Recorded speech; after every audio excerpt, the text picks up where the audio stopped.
seperti tadi yang saya sudah jelaskan, ya, alasan saya bahwa ini adalah sebuah pembungkaman terhadap kebebasan berpendapat, kebebasan pers, dan mempersempit ruang demokrasi. Hari ini saya mendapat surat untuk memenuhi panggilan sebagai saksi, ya, panggilan pertama. Dan sebagai warga negara, panggilan pertama ini saya datang untuk memenuhi panggilan ini agar supaya masyarakat lihat bahwa kita memberi contoh, ya, memberi contoh kepada masyarakat bahwa tidak ada satupun warga yang mempunyai privilege terhadap hukum. Equal justice under law, ya, equal before the law, ya. Oleh karena itu saya ingin memberi contoh bahwa kita akan patuh menghadapi berbagai macam panggilan yang sifatnya pro justisia.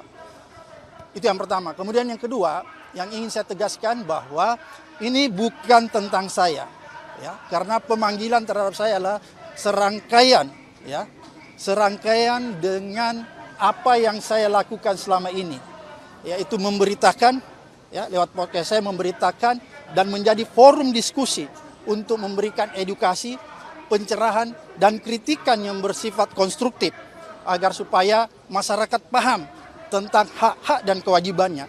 Itu yang saya lakukan.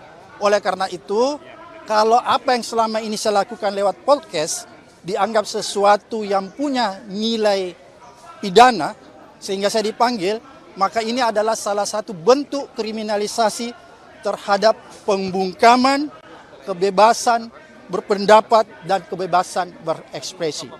Dan yang paling berbahaya lagi, bahwa pemanggilan saya ini adalah sebuah tujuan, proses ingin mempersempit adanya ruang demokrasi. Ini mengancam demokrasi kita. Oleh karena itu, menurut saya, peristiwa ini bukan tentang saya, tapi tentang nasib dan masa depan demokrasi, terlebih lagi masa depan kebebasan berpendapat dan berekspresi. Kira-kira seperti itu. Oke, Bapak juga menuding ijazah palsu atau seperti apa, Pak? Dari podcast itu, Pak. Jadi podcast saya silakan Anda lihat, ya, silakan Anda lihat, nonton semuanya.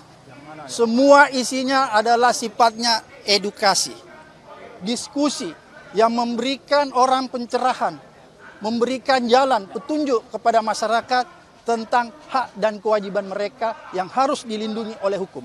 Itu isi podcast saya. Podcast saya bukanlah berisi podcast yang berisi konten-konten yang tidak berpendidikan atau konten-konten yang sifatnya entertain.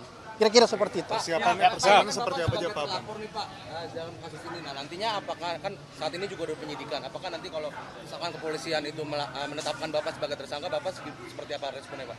Pertama, seperti tadi yang saya sudah jelaskan, ya, alasan saya bahwa ini adalah sebuah pembungkaman terhadap kebebasan berpendapat, kebebasan pers, dan mempersempit ruang demokrasi. Oleh karena itu, kalau misalnya saja aparat hukum ini membabi buta, ya, membabi buta menangani kasus pidana ini, maka saya pasti akan melawannya sampai kapanpun juga.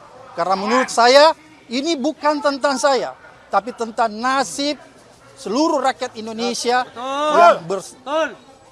nasib seluruh rakyat Indonesia yang mendambakan kebebasan berpendapat dan ekspresi yang dijamin oleh konstitusi kita, agar supaya ruang-ruang demokrasi kita tidak semakin sempit. Kira-kira itu. Secara dokumen